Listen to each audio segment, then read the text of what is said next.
Good morning, dear students. A warm welcome to all of you for our today's digital session for the subject Science and Technology Section B. Yesterday, we have completed with the explanation for chapter number 8, Useful and Harmful Microbes, and we have started with the discussion of textual exercise. Today, we will continue with its discussion and also I will be giving you the additional questions.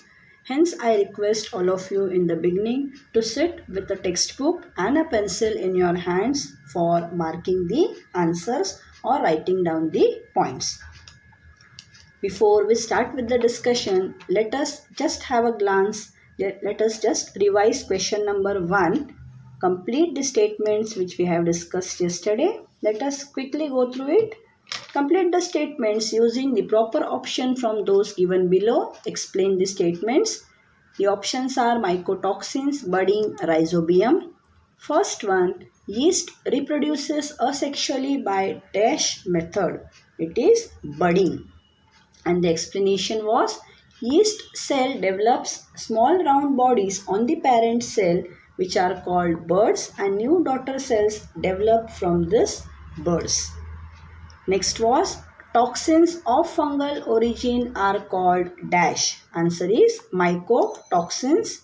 They are the poisonous chemicals released into the food by fungi, making the food poisonous and harmful for consumption. And the last one was leguminous plants can produce more proteins due to rhizobium. Explanation I had told you yesterday. It is on page number 89, last paragraph. For the process of nitrogen fixation, rhizobia use leguminous plants like beans, sweet pea, soya bean, etc. as their host. Beans and pulses are rich in proteins due to the nitrogenous compounds made available by rhizobia. Up till here we have completed yesterday. Now let us start with our today's question discussion. Question number 2. Question number 2 is a question of objectives.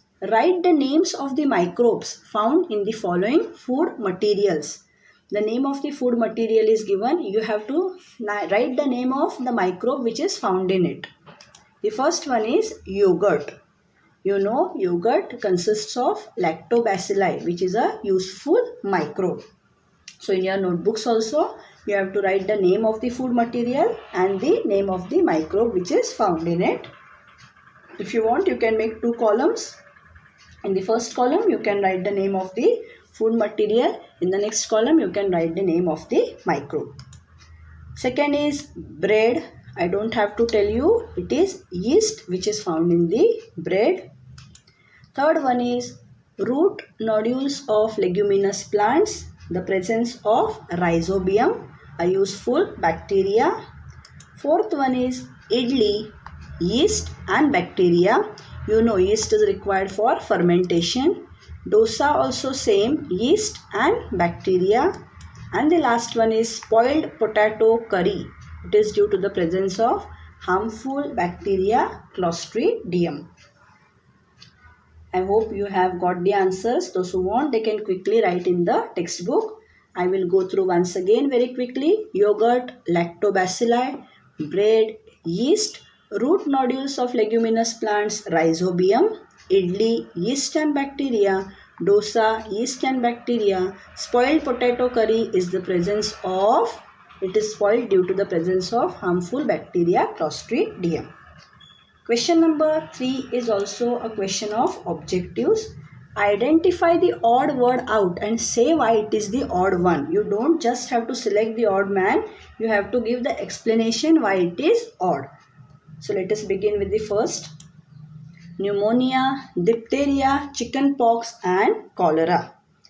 Pneumonia, diphtheria, chickenpox and cholera. The odd man out is chickenpox because chickenpox is caused by virus, whereas the others, that is pneumonia, diphtheria and cholera, they are caused by bacteria.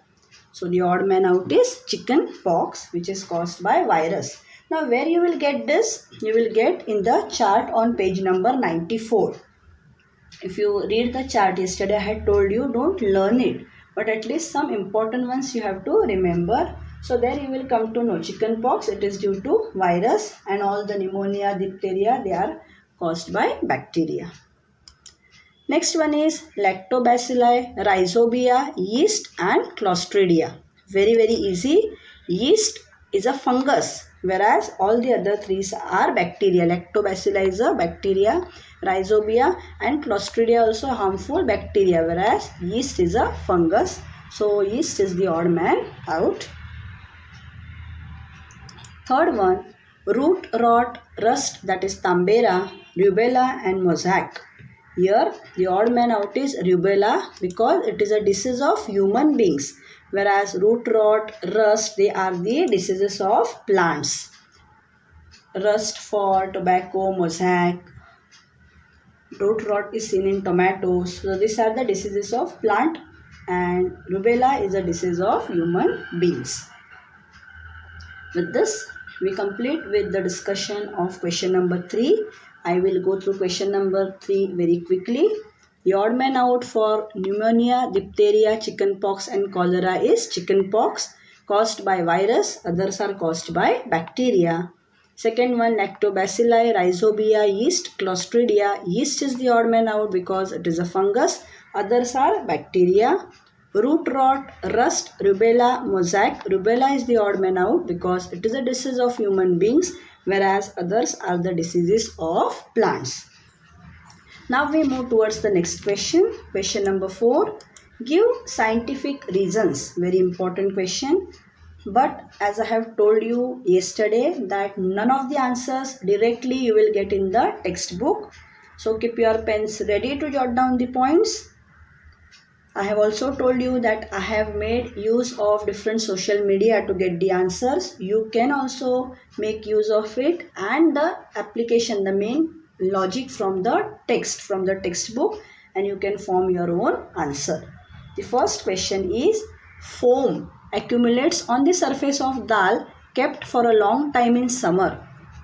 I don't know how many of you have witnessed, but in the summer season, if the dal is not heated, you know what your parents do, especially in the summer season when there are no refrigerators in the house. In the, you can say, previous era also, people did not have refrigerators, so that time they used to continuously heat the foodstuffs, especially the foodstuffs which were having more amount of water content, to keep them in the good condition. And in the summer season, if you do not heat it, then foam starts accumulating on the surface, and you can say dirty smell can be observed by you. So you have to give its reason. You know, in summer season the climate is very hot and the atmospheric temperature is favorable for microbial growth. This is your first point. The part which I have underlined means that is the main answer to the question. So that part I have underlined. In summer season, the atmospheric temperature around you is favorable for microbial growth. Second point, foodstuffs like dal, which are rich in proteins, which is kept open for a long time, favors the growth of microbes. As the temperature is favorable and the conditions are favorable for the growth of microbes, during summer, bacteria attack the dal and cause fermentation, resulting in the production of carbon dioxide gas.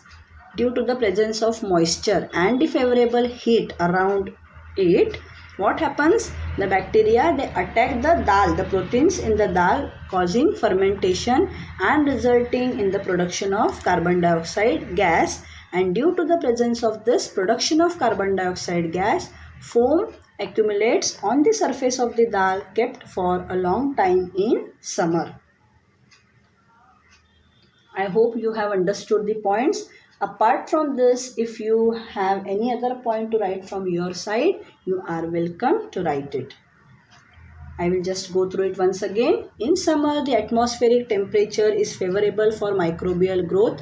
Here you can form your own sentence. The hot or the heat which is present in the air favors the microbial growth. Anyway, foodstuffs like dal, which are rich in proteins, kept open for a long time, favors the growth of microbes. During summer, bacteria attack the dal and cause fermentation, resulting in the production of carbon dioxide gas. Hence, foam accumulates on the surface of the dal kept for a long time in summer. Let us move towards the next give reason. Why are naphthalene balls kept with clothes to be put away? Now you know, naphthalene balls are the ones which prevents your clothes from the attack of different insects, cockroaches, etc. Even when they sublime, they do not leave any type of residue on your clothes, and hence to prevent the clothes from this attack of insects and pests, they are kept with the clothes. So your first point here also it is not given in the textbook. Naphthalene balls sublime slowly. You know they undergo sublimation. When they are placed in the clothes, they sublime without leaving any residue. Means your clothes do not get that particular color. And their role. What is the role of naphthalene balls? To ward off any kind of insects such as moths, cockroaches, etc. which can damage your clothes. See how systematically I have formed the answer. First I have told about the sublimation. Naphthalene balls, they sublime, but when they sublime, they do not leave any kind of residue. And the major role of this naphthalene balls is to drive away such type of insects and pests which can damage your clothes. Hence, naphthalene balls are kept with the clothes to be put away. Why? To prevent the clothes from getting damaged. Very simple. In short, I have given the explanation. You can write the answer again in your own words also. Naphthalene balls sublime slowly. When they are placed in clothes, they sublime without leaving any residue, and their role is to ward off any kind of insects such as moths, cockroaches, etc. which could damage the clothes. Hence, naphthalene balls are kept with the clothes to be put away to prevent the clothes from getting damaged. Here we complete question number 4. Now for question number 5, you will require the textbook. Write down the modes of infection and preventive measures against fungal diseases. Refer page number 94 for the answer. You have to write down the mode of infection and the preventive measures against which type of diseases? Diseases which are caused by fungi. So page number 94 you have the chart. In the chart, column number 3 and 4 is mode of infection, preventive measure. Go to the last, you can say row, last row of the chart. There you have dandruff, ringworm, scabies, that is the pathogen is fungi. So fungi infection. So write mode of infection. Third column, it is given contact with infected person or his or her belongings like clothes. Now to you can say prevent any type of fungal infection. How this fungal infection is transmitted? If you come in contact with the person who has been infected with that particular fungus, dandruff, ringworm, scabies, you know that time the patient is advised to keep away from other people and his belongings like clothes, or you can say the bed and bed sheets and all which are used by the person should not be shared.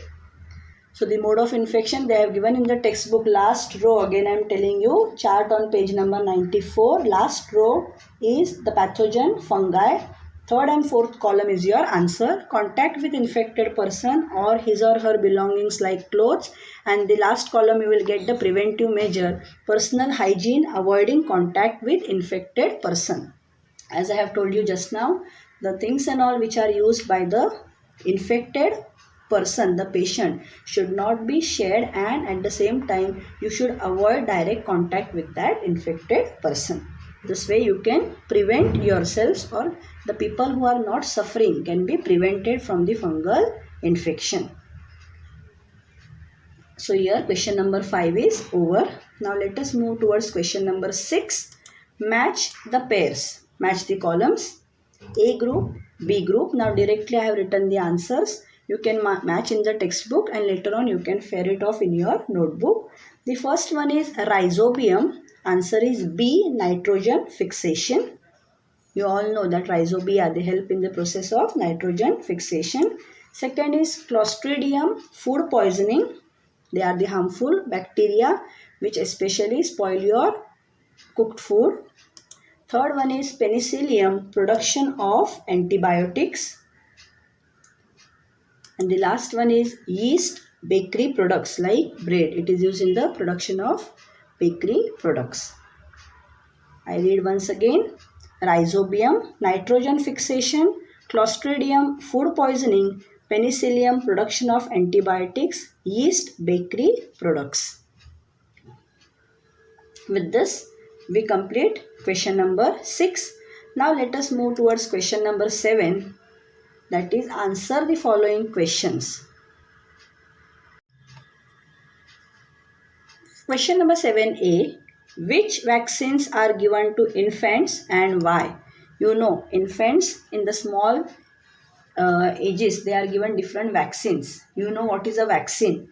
Vaccine is nothing but it is a part of, you can say, the germs which are causing the diseases, the dead germs, or the, you can say, half in the good condition. They are just injected or swallowed by the person. They are injected in the body, and due to the entry of this germs, the body starts producing antibodies, and ahead, if your body is attacked by that particular disease, then the body is well prepared to fight the disease. That are known as vaccines. So which vaccines are given to infants? Now all the names it is not possible for you to write. Few 4 to 5 names you can give. Hepatitis A and B, influenza vaccine, rotavirus, MMR, that is measles, mumps, rubella, tetanus, BCG, etc. Any 4 to 5 names you have to give. You know, infants are given such vaccines in the 3rd month, 4th month. These vaccines are administered in small infants. Now the second part of the question is why. What is a vaccine? That you have to first mention here. A vaccine is a dead or weakened version or a part of the germ that causes the disease, which when swallowed or injected, the body produces antibodies to fight them. Just now, you know, in the pandemic, vaccines are given against COVID, against the corona. So what is a vaccine? It is actually the dead or the weakened version of that germs which actually cause the disease. So it prepares your body to fight against them if your body is attacked by them in large number ahead. These antibodies which are produced, they remain in the body and protects the child from any future attack of the disease. Hence, vaccines are given to infants to protect their bodies from various harmful diseases. So actually what is vaccine? It is not a medicine. Many a times people, they misunderstand that vaccine means medicine. It is not the medicine, but it is actually the germs which cause the disease are injected in your body to make your body aware, to make your body produce the antibodies to fight if your body is attacked by them later on in large numbers. So this is the answer to question number 7a. First, as I have told you, write the names of any 4 to 5 vaccines, and then why it should be given, what is a vaccine, first part. Then due to the you can say injection of that particular germs, the body starts producing antibodies which remain in the body of the child and protects the child from any future attack of the disease, and hence the vaccines are given to protect the child from various dreadful or harmful diseases. Now question number 7b and e, I will not make you write. Not necessary, it is not at all given in the chapter how is a vaccine produced and all. So now we go to question number 7c. Question number 7c is, how do antibiotics cure disease? How do antibiotics cure disease? Reference you will get in the textbook on page number 91. It is not given in the way which it is required in the question. So the first point I have written here is, antibiotics is a type of antimicrobial substance active against bacteria. Antimicrobial. It cures diseases by killing or inhibiting the growth of harmful microorganisms like bacteria, protozoa, etc. You can write in your own words. Take the help of the topic on page number 91. How do antibiotics cure disease? How they cure disease? By actually killing or inhibiting the growth of harmful microorganisms like bacteria, protozoa, etc. In short, in 1 or 2 sentences, you have to write the answer. Question number 7D says, are the antibiotics given to humans and animals the same? Why? You know there are veterinary doctors who treat animals. So they have asked us whether the antibiotics given to human beings and animals are the same. Why? First thing here you should write, antibiotics are used to cure a disease by destroying the harmful bacteria, whether it is an animal or a human being. What is the role of antibiotics? To cure the disease. How to cure the disease? By destroying or inhibiting the growth of harmful bacteria. So whether it is the case of human being or animal, the role of antibiotics is same. So that should be your first point. Second point, if the pathogen of the disease are different, then different antibiotics will be required. If the pathogen which is causing the disease, they are different in human beings and animals, then different antibiotics will be required. However, if the pathogenic organism of a disease is same for both the humans and animals, then the antibiotics which are given to humans can be administered to animals as well. I hope you have understood what I mean to say in the given points. They have asked us whether the antibiotics given to human beings and animals, should they be same? Why? Then here first thing is I have mentioned the role of antibiotics, that whether it is human beings or animals, antibiotics role is to cure the disease by inhibiting the growth of harmful microbes. Secondly, I have told that if the pathogen of the disease is different, then surely different antibiotics will be required.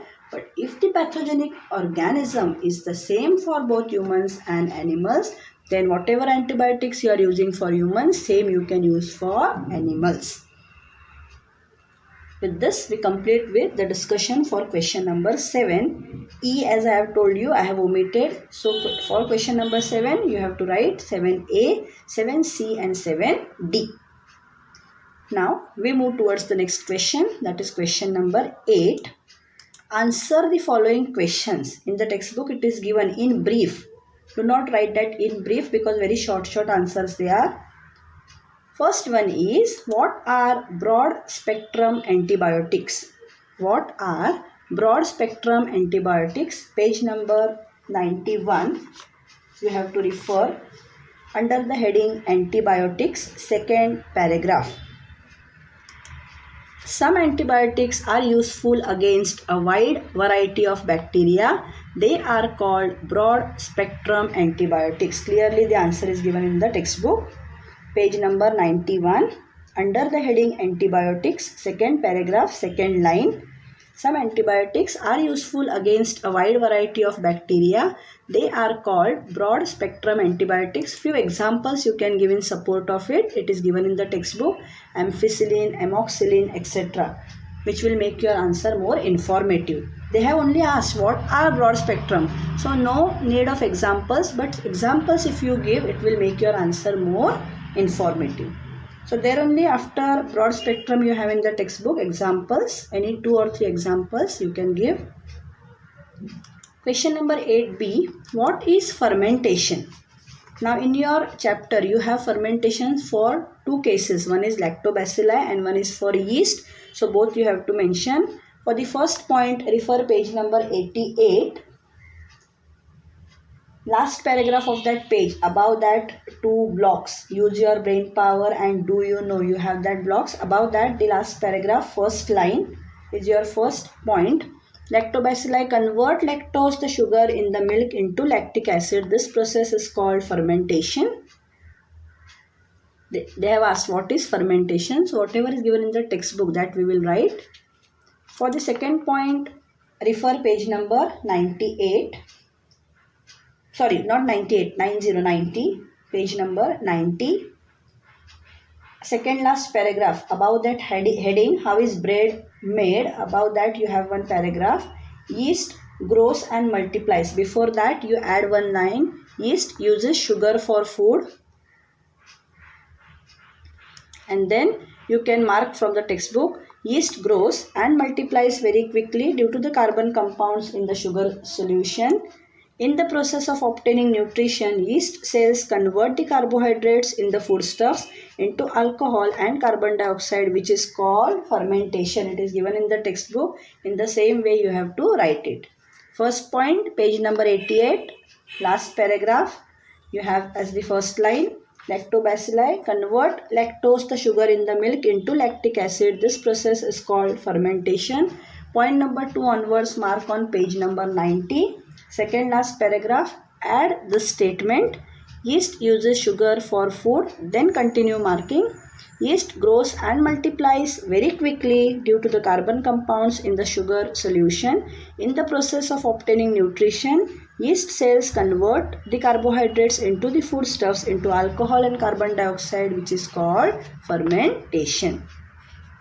I hope you have got the answer. The last question to end up our today's session, question number 8c, define antibiotic. Clearly the answer is given on page number 91. Under the heading antibiotics, very first line, carbon compounds obtained from some bacteria and fungi for destroying or preventing the growth of harmful microorganisms are called antibiotics. Apart from this, any other definition from the Google net which is relevant, you can write. With this, I declare that the discussion of textual exercise is fully over for chapter number 8. Now it's your time, dear children, to see to it that you are completing the notebook from time to time. This is not the chapter for your first online assessment, it is for your terminal exam, but still you have a Sunday in between when you do not have the lectures. That day you can sit and you can complete the notebooks, because once the work goes on increasing, it will become difficult for you only to complete the notebooks. So today we have completed with the discussion of textual exercise. In Monday's session, I will be giving you the additional questions. I will be discussing the answers for it, and I will complete the activities for this chapter. There are many activities in this chapter in terms of use your brain power research. The easier ones and the ones where you have to write in short, that I have selected. The ones which I will discuss, that same only you have to write in the notebook. Do not write all the activities. Till then, stay at home, stay safe. Thank you, dear children.